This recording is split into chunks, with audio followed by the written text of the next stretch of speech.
2 मई 2024। शादी और ब्याह हमारा जो अभी आजकल जो चल रही है, जिस ढंग से चल रही है, उस पर बॉलीवुड की बहुत असर है। एक दिन मेहंदी होती है, फिर डांस होता है, हल्दी होती है और न जाने क्या क्या। तो उस पे जो शादी है, उस पे जो संस्कार है, जो उसके रीत रिवाज है, उससे ज़्यादा ये सब पे ज़्यादा ध्यान देते हैं लोग। अब क्या हुआ कि एक मैटर आई। ये मैटर है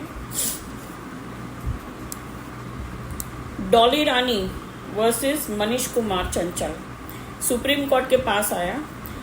इसमें क्या हुआ कि ये जो कपल था, उन लोगों ने एक डेट डिसाइड की थी कि ये डेट पे हम लोग हिंदू विधि से शादी करेंगे। उसके पहले वो लोगों ने कोई एक संस्था है, वो संस्था में जाके अपना जो शादी है उसका रजिस्ट्रेशन करवाया और फिर उत्तर प्रदेश मैरिज एक्ट के तहत भी, हालांकि वो संस्था का जो सर्टिफिकेट था उसके बेसिस पे उत्तर प्रदेश मैरिज एक्ट के तहत वो रजिस्ट्रेशन करवाया उनकी शादी का। हालांकि उन लोगों की हिंदू वैदिक पद्धति से शादी नहीं हुई थी। अभी इसमें क्या है, कोर्ट ने ऑब्जर्व किया है कि काफ़ी टाइम ऐसे होते हैं कि वो लोग रजिस्टर करवा देते हैं मैरिज, मगर हिंदू विधि से शादी नहीं होती।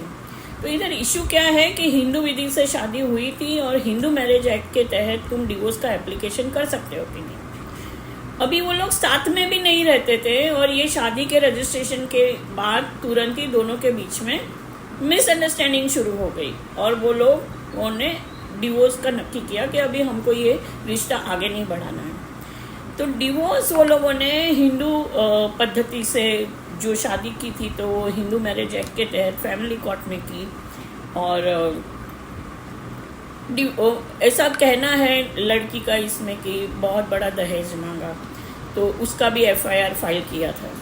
तो ये सब होने के बाद मैटर उन लोगों को डिवोर्स नहीं मिला, क्योंकि वो जो हिंदू पद्धति है, सेक्शन 7 हिंदू मैरिज एक्ट के तहत सप्तपदी जो है, वो सप्तपदी नहीं की है, तब तक जो शादी है वो वैलिड नहीं है।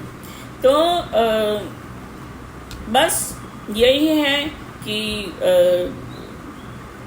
ये जो हमारे आजकल की जनरेशन है, युवा जनरेशन, वो संस्कार पे कम और ये वाइन एंड डाइन, ये लिखा है कोर्ट ने, वाइन एंड डाइन पे ज़्यादा वो लोग कॉन्सेंट्रेट करते हैं। तो इन लोगों का जो शादी था, अभी कैसे करें जब हिंदू वैदिक पद्धति से शादी ही नहीं हुई है, तो शादी को डिवोर्स मिल ही नहीं सकता है। मामला गया सुप्रीम कोर्ट में, दोनों पार्टी ने म्यूचुअल अंडरस्टैंडिंग से एक कंसेंट टर्म बनाई और कंसेंट टर्म में पूरा जो क्रिमिनल प्रोसेस था वो विड्रॉ किया। और कोर्ट ने कहा कि हमें पता है कि जब भी ऐसे रजिस्टर कर देते हैं, क्योंकि वो लोगों को फिर अब्रॉड जाना होता है और फिर फ्यूचर डेट के अंदर वो लोग 1 साल 2 साल के बाद शादी करते हैं, तो ये नहीं चलता है। कभी कभी क्या है कि शादी होने के बाद फिर बीच में कुछ हो गया, इसमें तो साथ में नहीं रहते थे मगर साथ में रहने को शुरू कर दिया और कुछ हो गया, तो लड़की अपना पूरा जो राइट है वो मांग नहीं सकती है। ये एक मेरा ओपिनियन है, कोर्ट ने नहीं कहा है इस मैटर में। तो आप सचेत रहिए कि आप अगर आपको आपकी बेटी के लिए कोई राइट चाहिए हिंदू मैरिज एक्ट के तहत, तो आपको सप्तपदी करनी पड़ेगी। पूरे जो संस्कार है, कन्यादान, सप्तपदी, ये सब जो संस्कार है वो पूर्ण करने पड़ेंगे, तब तक ये शादी नहीं होती है। बीच में एक मेरा वेबसाइट पे आपको ये ब्लॉग मिलेगा। एक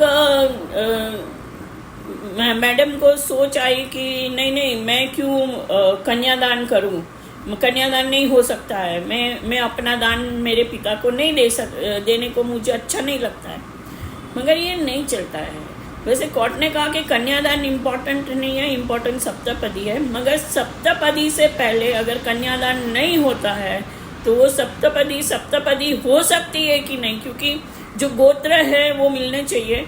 वो एक संस्कार होते हैं जहाँ पर लड़की का गोत्र बदल जाता है और वो लड़के के जो ग्रूम है उसके गोत्र को वो अपनाती है, उसको कन्यादान कहते हैं। तो वो कन्यादान के बगैर सप्तपदी हो सकती है, ये भी एक क्वेश्चन है। वैसे कोर्ट ने तो कहा है कि हाँ ठीक है, मगर आप ध्यान में रखिए कि आप एक रिवॉल्यूशन करना चाहते हैं, मगर आप अपने राइट्स पे कोई राइट्स को आप नज़रअंदाज कर रहे हो या अफेक्ट कर रहे हो, उसकी भी उसका आप लीगल ओपिनियन लो और फिर रिवॉल्यूशन करो। बाकी ये जो हिंदू संस्कार है शादी के, वो सदियों से चले आते हैं और उसमें कोई आप रिवॉल्यूशन ला नहीं सकते, क्योंकि ये कस्टम एंड यूजेज है। तो